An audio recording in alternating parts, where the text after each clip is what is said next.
Hello everyone, welcome back to my channel. और जैसे कि आपने लास्ट वीडियो में देखा कि हम निकल गए थे दीव से सोमनाथ की ओर। अगर आपने वो वीडियो अभी तक नहीं देखा है और दीव में आप जाने की प्लानिंग कर रहे हैं तो वो वीडियो आपको एक बार जरूर देखना चाहिए। लिंक मैंने डिस्क्रिप्शन बॉक्स में दिया हुआ है, आप वहां से चेक कर सकते हैं। तो चलिए इस नए वीडियो की शुरुआत कर लेते हैं। इस वीडियो में मैं आपको सोमनाथ के जो भी प्रमुख प्लेसेस हैं उनके दर्शन कराऊंगी। तो अगर चैनल पर नए हैं तो चैनल को सब्सक्राइब कर लीजिए और वीडियो अच्छा लगे तो लाइक करना। हम लोगों ने अपनी जर्नी फिर से स्टार्ट कर दी है और हम लोग निकल गए हैं दीव से और जा रहे हैं सोमनाथ। तो दीव से सोमनाथ का जो डिस्टेंस है वो करीब 83 किलोमीटर्स है और जब हम लोग निकले थे तो टाइम दिखा रहा था करीब 2.25 घंटे और अभी हम लोग करीब 45 या 40 मिनट्स निकल आए हैं, मतलब आगे पहुंच रहे हैं सोमनाथ के साइड में। तो अभी भी टाइम जो दिखा रहा है 1 घंटे 20 मिनट दिखा रहा है। 49 किलोमीटर रह गया है सोमनाथ पहुंचने का रास्ता। सो बीच में अभी तक तो रोड ठीक ठाक था, अभी थोड़ा सा सिंगल लेन आ गया है एंड फिर भी रोड कंस्ट्रक्टेड है, बट ये है कि थोड़े से पैचेस वगैरह है। तो देखना है इस टाइप की रोड आगे तक भी मिलेगी या फिर से प्रॉपर अच्छा वाला हाईवे मिलेगा। चलिए पहुंचते हैं सोमनाथ और सोमनाथ में जाकर के मिलते हैं।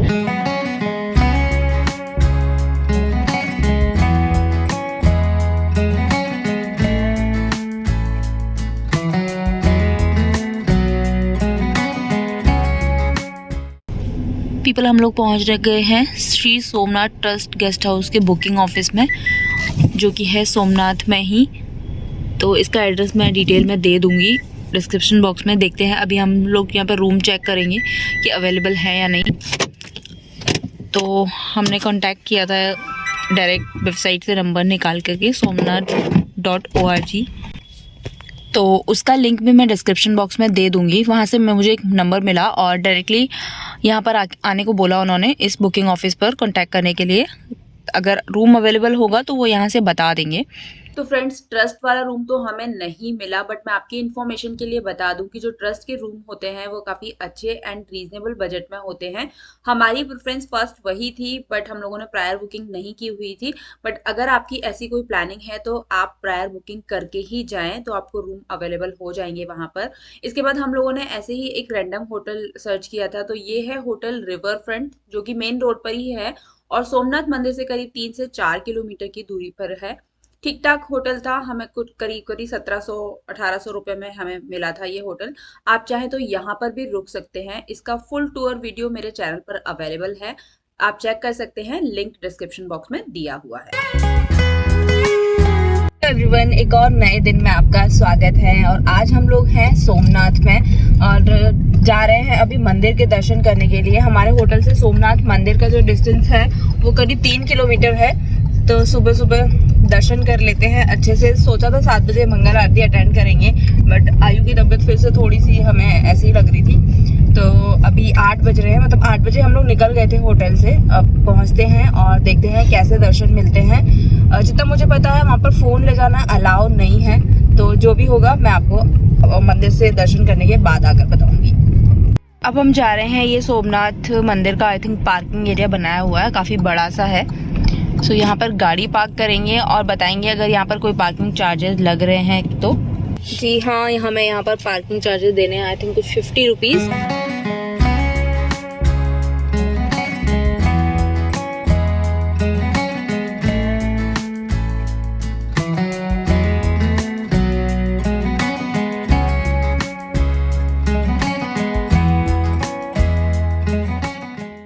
ये है यहाँ का पार्किंग एरिया, काफ़ी बड़ा सा पार्किंग एरिया बनाया है यहाँ पर।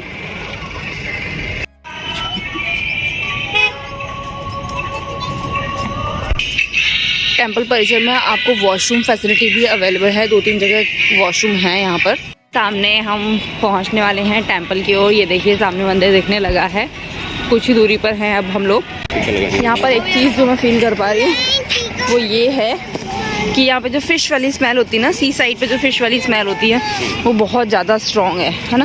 तो जो गेस्ट हाउस वगैरह, जो धर्मशाला वगैरह यहाँ मंदिर के आसपास होंगी, उनमें ये स्मेल तो डेफिनेटली आ ही रही होगी। एंड कभी कभी अनबेरेबल होता है। थोड़ा सा आगे हम लोग रुके हैं 3 किलोमीटर पहले, वहाँ पर ये चीज़ हम लोगों ने फ़ील नहीं की। तो ये मंदिर के आसपास थोड़ी सी ज़्यादा है। यहाँ पर वो प्रतिबंधित चीज़ें हैं जो आप मंदिर परिसर में अंदर नहीं ले जा सकते।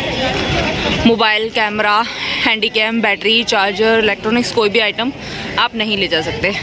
तो ये आप नोट कर लीजिए। और क्योंकि हम लोग थोड़ा सा लेट हो चुके हैं तो मुझे लग रहा है भीड़ थोड़ी सी ज़्यादा बढ़ गई है, बट लेट्स सी कि कितना टाइम लगेगा हमें एंट्री करने में और उसके बाद शंभू के दर्शन करने में। फ्रेंड्स, मंदिर परिसर से पहले ही बहुत सारी पूजा सामग्री, प्रसाद सामग्री, इस सब की शॉप्स हैं जो कि आप साइड में सामने देख रहे हैं। और यहीं पर जो है लॉकर और मोबाइल काउंटर्स वगैरह हैं, तो आपको अपना मोबाइल और जो भी आपके पास सामान है वो यहीं पर सबमिट करना रहेगा। ये सामने जो आप कैनोपी देख रहे हैं वहां पर मोबाइल सबमिट करना रहेगा और इसी के साइड में ही बैगेज काउंटर है, तो वो आपको वहां जमा करना रहेगा। मोबाइल के लिए कोई भी चार्जेस नहीं है, बिल्कुल फ्री। आपको जो भी गैजेट्स हैं वो यहाँ पर जमा करने रहेंगे। हमारे पास जो भी इलेक्ट्रॉनिक गैजेट्स थे हम लोगों ने सारी चीजें जमा कर दी और उसके बाद निकल गए भोलेनाथ के दर्शन करने के लिए।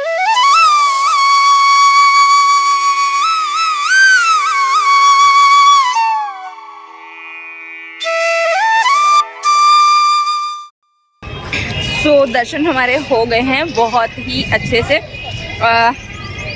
लाइन बहुत ज़्यादा लंबी नहीं थी, मतलब भीड़ बहुत ज़्यादा नहीं थी, हो गए थे अच्छे से दर्शन और बहुत ही अच्छा लगा दर्शन करके। एक अच्छी बड़ी सी भगवान जी की पिंडी है, उसके दर्शन हुए। और अब हम जा रहे हैं पार्किंग की ओर। अगर आपको कुछ स्पेशल पूजा या भोग प्रसाद वगैरह लगाना है तो उसके रेट्स वगैरह फिक्स हैं वहाँ पर। कुछ भगवान के वस्त्र लेने हैं, जो भगवान के चढ़े हुए वस्त्र रहते हैं, तो उसके भी रेट्स वगैरह हैं। तो वहाँ पर सारी चीज़ें मेंशन्ड है मंदिर के अंदर ही, आप वहाँ से वो सारी चीज़ें भी कलेक्ट कर सकते हैं। जल्दी आएंगे उतने आपको दर्शन अच्छे से मिलेंगे, मतलब भीड़ लाइन कम लगानी होगी। और जब हम लोग पार्किंग में आए थे करीब 8 बजे, 8 सवा 8 बजे, तब उतनी गाड़ियाँ नहीं थी। अब जैसे जैसे टाइम बढ़ेगा गाड़ियाँ भी बढ़ती जाएंगी और मंदिर के लिए भी आपको काफ़ी लाइन लगानी पड़ेगी। करीब 1 घंटे में हमने पूरा मंदिर के दर्शन कर लिए, पार्किंग से लेकर बाहर आने तक। और मंदिर में किसी भी तरीके का फ़ोन वगैरह ले जाना अलाउ नहीं है। आपको बैगेज काउंटर पर आपका बैग देना रहेगा, अगर आपने कोई शोल्डर बैग या कोई थोड़ा सा बड़ा सा बैग कैरी किया हुआ है तो उसके लिए आपको 10 रुपये प्रति घंटे के लिए देने रहेंगे। और फ़ोन का आई थिंक फ्री था, कोई भी चार्जेबल नहीं था। जूता घर अंदर ही अवेलेबल है, आप वहाँ पे जाकर के अपने शू ड्रॉप कर सकते हैं और वापस आते समय ले सकते हैं। इसके अलावा मंदिर में आप कैमरा नहीं ले जा सकते, तो डेफिनेटली आपके फ़ोटोज़ नहीं होंगे, बट वहाँ पे कैमरामैन अवेलेबल होते हैं। कुछ 100 या 130 रुपीज़ में आपको एक बड़ा सा हार्ड कॉपी बना करके देंगे, तो वो एक अच्छी चीज़ है। सोमनाथ मंदिर में दर्शन करने के बाद हम लोग वापस होटल आ गए हैं और यहाँ से अब चेकआउट करके अन्य मंदिरों के दर्शन करने जाएंगे और जो भी अदर प्लेसेस हैं वो भी घूमेंगे।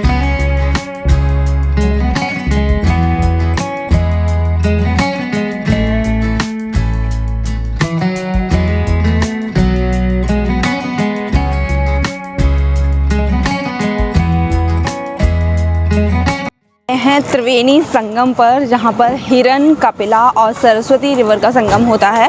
तो मेरे लेफ़्ट साइड में है गाड़ी का पार्किंग, तो यहाँ पे स्पेसिफिकली नहीं था कोई भी, रोड साइड काफ़ी सारी गाड़ियाँ लगी हुई थी, तो हमने भी अपनी गाड़ी वहीं पर पार्क कर दी है और अब जाते हैं संगम देखने और आपको भी दिखाते हैं।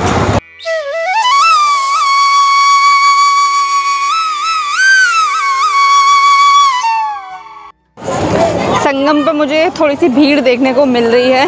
ये देखिए आपने सामने काफ़ी भीड़ है यहाँ पर, और कुछ छोटी छोटी जो पूजा सामग्री की शॉप्स होती हैं वो भी मैं यहाँ पर देख पा रही हूँ। अब हम बोटिंग करने जा रहे हैं। बोटिंग की इन्फॉर्मेशन मैं थोड़ी देर में आपको कंप्लीट करती हूँ।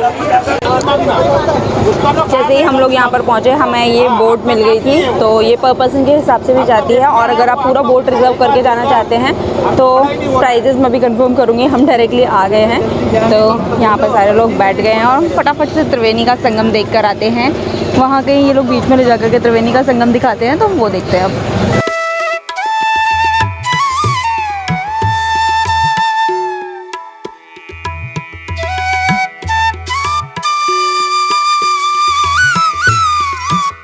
तो यहाँ पर बीच में जाकर ये इस तरीके से संगम दिखाते हैं। सच बताऊं ठीक से समझ में ही नहीं आ रहा था कि कहाँ पर संगम है, बट कहते हैं कि यहाँ पर बीच में ही इन लोगों को भी पता होता है एक्चुअली कि ये ही संगम है। तो जो बोटमैन जो होते हैं वो ही ले जाते हैं और बताते हैं कि संगम है। तो यही देखा हम लोगों ने और देख करके वापस आए। तो अगर किसी को जानकारी है कि यहाँ पर संगम का कुछ स्पेशल क्या दिखाया जाता है तो मुझे कमेंट करके ज़रूर बताना, क्योंकि हो सकता है मैंने ना देख पाया हो, बट इसी तरीके से हमें यहाँ पर संगम दिखाया गया था। हमने त्रिवेणी संगम के भी दर्शन कर लिए हैं। आपको यहाँ पर 50 रुपये प्रति व्यक्ति के चार्ज पर अंदर संगम में ले जाया जाएगा बोट के थ्रू। पर पर्सन के हिसाब से भी बोट जाती है और आप पूरा बोट भी बुक कर सकते हैं 600 रुपये में, 500-600 रुपये में। तो जा करके बीच में जाके संगम के दर्शन कर सकते हैं। यहाँ पे हिरन, कपिला और सरस्वती रिवर के दर्शन होते हैं। तो और कहीं सरस्वती रिवर के दर्शन आपको नहीं होंगे। ये एक ऐसा स्थान है जहाँ पर सरस्वती रिवर के आपके साक्षात दर्शन होंगे। और सरस्वती रिवर के बारे में ऐसा कहा जाता है कि वो नदी विलुप्त हो गई है, बट यहाँ आप सरस्वती नदी के दर्शन कर सकते हैं। और यहाँ पर बहुत सारे पक्षी, आप चाहें तो उनको दाना खिला सकते हैं और वो उड़ते हुए बड़े ही अच्छे लगते हैं। अब हम नेक्स्ट स्थान पर जा रहे हैं, वो है गोलोक धाम। यहाँ से 1.5 किलोमीटर की दूरी पर है, तो अब वहाँ चलते हैं। ये पूरा इस तरीके का प्रांगण बनाया हुआ है। यहाँ पर बहुत सारे लोग स्नान भी कर रहे हैं, जैसा कि लोग संगम में स्नान करने को बहुत पवित्र मानते हैं। तो यहाँ पर भी काफ़ी सारे लोग आपको स्नान करते हुए दिख जाएंगे। त्रिवेणी घाट से जस्ट बाहर आते ही आपको बहुत सारी नाश्ते की शॉप मिल जाएंगी। इसमें ये गुजराती में शिवम तो मुझे समझ में आ रहा है, बाकी हाउस समझ में आ रहा है और कुछ नहीं समझ में आ रहा है। तो यहाँ पे मुझे दिखा ढोकला, जलेबी और कुछ मिक्स पकौड़े और फाफड़ा, जो कि कड़ी के साथ खाया जाता है। मैंने अभी पूछा, यहाँ पे सेव वगैरह भी मिल रहे हैं। और हम लोगों ने ले ली है चाय। यहाँ पे चाय इस तरीके से सॉसर के साथ दी जाती है। ये आ गया है हमारा रंग बिरंगा सा नाश्ता। तो अब करते हैं ब्रेकफास्ट, फिर आगे जाएंगे हम लोग गोलोक धाम।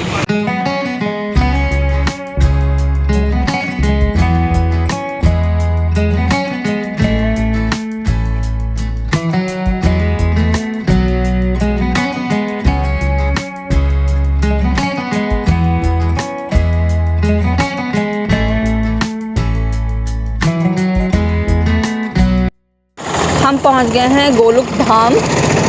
यहाँ के पीछे भी एक स्टोरी है। यहाँ कृष्ण भगवान ने यहाँ से बैकुंठ धाम को गए थे, उसका स्थान है यहाँ पर। बलदाऊ और कृष्ण, बलदाऊ जी पाताल लोक के लिए गए थे और श्री कृष्ण बैकुंठ धाम के लिए गए थे। तो चलिए चलते हैं और देखते हैं इस मंदिर को भी।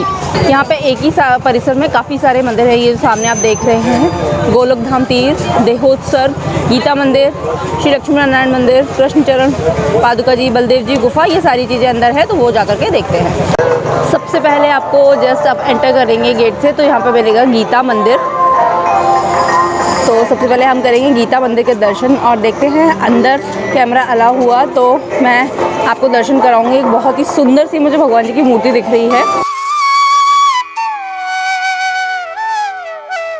ये है गीता मंदिर, जैसा कि मैंने आपको पहले ही बताया। और इस मंदिर में जो पिलर्स लगे हुए हैं उन पर पूरी गीता लिखी हुई है, वो भी संस्कृत में। तो अगर आप संस्कृत पढ़ना जानते हैं तो आप इन्हें पढ़ सकते हैं। सारे श्लोक और अध्याय पूरे अच्छी तरीके से यहाँ पर लिखे हुए हैं। इस मंदिर को देखकर मुझे अयोध्या के रामायण भवन की याद आ गई। वहां पर भी इसी तरीके से दीवारों पर पूरी रामायण लिखी हुई है। अगर आपने वो वीडियोस नहीं देखे हैं तो आप मेरे चैनल पर चेक कर सकते हैं। बलदेव जी गुफा, बलदेव जी मंदिर, बलदेव जी की गुफा के अंदर। तो चलिए चलते हैं, यहाँ पर देखते हैं कि क्या है गुफा में। यहाँ पर बलदेव जी की इतनी प्यारी सी एक प्रतिमा लगी हुई है।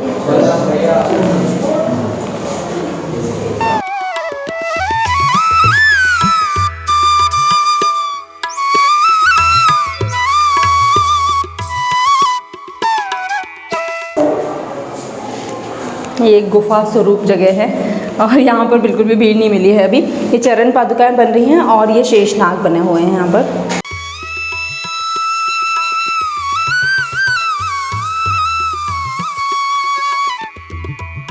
यहाँ पर आप देखेंगे तो भगवान विष्णु के अलग अलग अवतारों की प्रतिमाएं लगाई गई हैं। सो पीपल, ये वो स्थान है गोलोक धाम जहाँ पर श्री कृष्ण ने अपने देह त्याग किया था। जब उनको तीर लगा था, एक शिकारी ने उनको तीर मारा था, तो वो आगे है वो एक और प्लेस, वहाँ पर भी हम लोग जाएंगे और आपको वो प्लेस भी दिखाएंगे।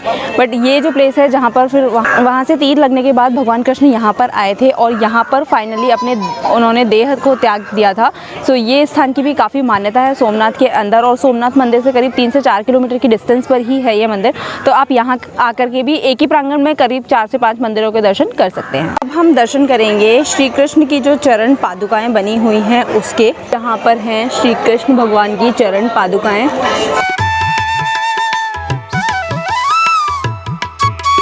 गोलोक धाम में दर्शन करने के बाद अब मैं आपको लेकर चलती हूँ भालका तीर्थ, और ये वो जगह है जहाँ पर भगवान कृष्ण को तीर लगा था। तो चलिए यहाँ पर दर्शन करते हैं अब।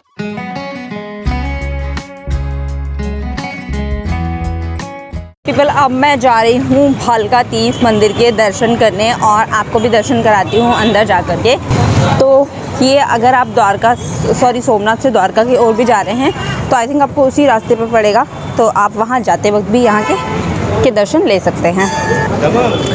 ये कुछ सूचना है, मुझे तो गुजराती नहीं आती है, बट आप चाहें तो इसे पॉज करके पढ़ सकते हैं।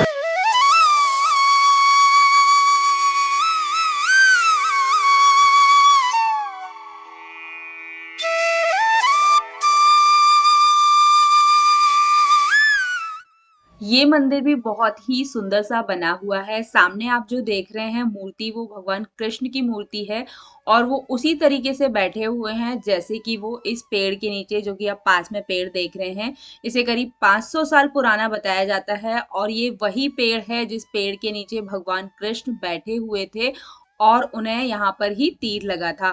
तो ये जो एक पिक्चर आप देख रहे हैं, इसमें एक जो शिकारी बैठा हुआ है उनके सामने, वो है जरा नामक शिकारी, जिन्होंने भगवान कृष्ण के पैर में तीर मारा था और उसके कारण से भगवान कृष्ण की मृत्यु हो गई थी। तो ये मंदिर परिसर बहुत ही सुंदर बना हुआ है, आप यहाँ पर दर्शन करने जरूर आए।